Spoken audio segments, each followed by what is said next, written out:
तरफ ये कहते हैं कि पूरा देश भारत हिंदुओं का है और दूसरी तरफ संतों गुरुओं महापुरुषों का अपमान भी ये बार बार करते हैं।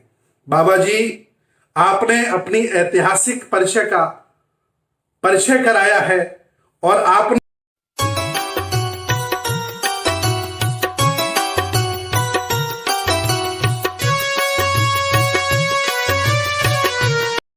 सम्मानित मुल्क के मालिकों, मैं बौद्ध भिक्षु सुमित रतन, जैसा कि पूरा देश पूरी दुनिया जानती है कि अभी एक दिन पहले हिंदू धर्म के बहुत बड़े संत, जिनको जगत गुरु की उपाधि दी गई है, जिनको पद्म श्री पद्म भूषण सम्मान दिया गया है, उन्होंने अपने मानसिक विकलांग होने का परिचय दिया। हालांकि वो शारीरिक विकलांग पहले से ही हैं। उन्होंने भाषण देते समय कानपुर विश्वविद्यालय में तथागत भगवान बुद्ध को अपमानित किया, उनकी घोर निंदा की और उनके दर्शन की वजह से भारत नपुंसक हो गया है, ऐसा कहकर के बुद्ध के दर्शन को, उनके अनुयायियों को जलील करने का प्रयास किया है। एक तरफ ये कहते हैं कि बुद्ध हमारे अवतार हैं और एक तरफ अपमान करने से भी नहीं चूकते। एक तरफ ये कहते हैं कि पूरा देश भारत हिंदुओं का है और दूसरी तरफ संतों गुरुओं महापुरुषों का अपमान भी ये बार बार करते हैं।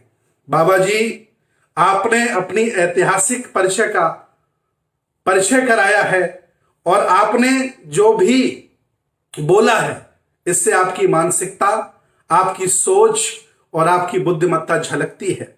आपने करोड़ों बुद्ध के अनुयायियों का अपमान किया है। मैं अपील करता हूं एज ए बौद्ध भिक्षु होने के नाते कि आप 2 दिन में सामूहिक देश भारत के बौद्धों से माफी मांगिए, नहीं तो हम लोग प्रत्येक थाने में आपके खिलाफ FIR कराएंगे। प्रत्येक डिस्ट्रिक्ट लेवल पर राष्ट्रपति को संबोधित करते हुए ज्ञापन देंगे और जगह जगह आपके पुतले फुकवाएंगे, क्योंकि आप इसी के लायक हैं। हालांकि पूरी दुनिया जानती है कि तुम्हारी संस्कृति क्या, तुम्हारा दर्शन क्या है, तुम्हारा धंधा क्या है। तुमने अंधविश्वास के नाम पर, पाखंडवाद के नाम पर, लोगों को मूर्ख बनाने के नाम पर, ईश्वर के नाम पर बड़ी बड़ी जो दुकानें चला के रखी हुई हैं, उन दुकानों पर ताला लगता है बुद्ध की वजह से, इसलिए आपको बुद्ध अच्छे नहीं लगते हैं। लेकिन जो अपमान आपने किया, ये धर्मनिरपेक्ष भारत है। यहां सभी धर्मों को, सभी संतों गुरुओं को मान सम्मान से रहने का अधिकार है। आपने जो कुछ किया है बहुत गलत किया है। स्वामी जी, मेरी अपील है, मैं 3 बार ट्राई कर चुका हूं आपके मोबाइल नंबर, आपके कभी PRO फोन उठाते हैं, कभी प्रोफेसर फोन उठाते हैं। मैंने चित्रकूट के DM से भी वार्ता करने का प्रयास किया है कि बाबा जी से कह दो कि वो माफी मांग लें, नहीं तो तुम्हारा विश्वविद्यालय भी हम घेरेंगे और कहीं तुम्हें निकलने नहीं देंगे। भूल जाइएगा कि कोई बुद्ध का अनुयायी नहीं रहा। देश भारत में चप्पे चप्पे पर बुद्ध के अनुयायी रहते हैं। यह देश बुद्ध का है, यह देश बनाया बुद्ध ने है। इस देश को सोने की चिड़िया बुद्ध की वजह से कहा गया है। आपने उनके बारे में यह शब्द बोल करके अपनी विकलांगता का परिचय दिया है। बाबा जी, सुधर जाओ, नहीं ये देश के लोग आपको माफ नहीं करेंगे। मैं थूकता हूं तुम पर, तुम्हारी सोच पर और तुम्हारी ये तौर तरीकों पर कि तुमने किस तरह से बुद्ध पर लांछन लगाया और बुद्ध को कहा।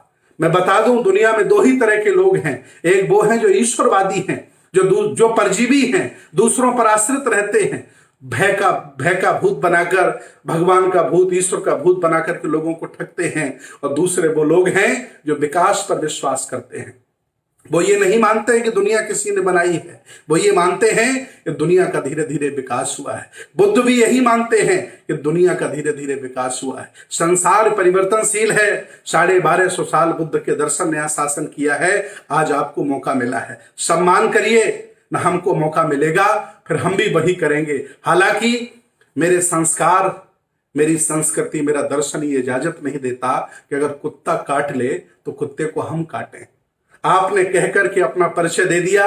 मैं कुछ भी ऐसा नहीं बोलूंगा जो आपको बुरा लगे, लेकिन बहुत आघात लगा है, बहुत बुरा लगा है। पूरी दुनिया के बौद्ध, मानवता प्रेमी, विज्ञानवादी बहुत दुखी हैं, बहुत चिंतित हैं। शर्म अगर आ रही हो तुम्हें और तुम्हारे लोगों को तो माफी मांग लीजिए, कार्रवाई रोक दी जाएगी। बहुत बहुत धन्यवाद।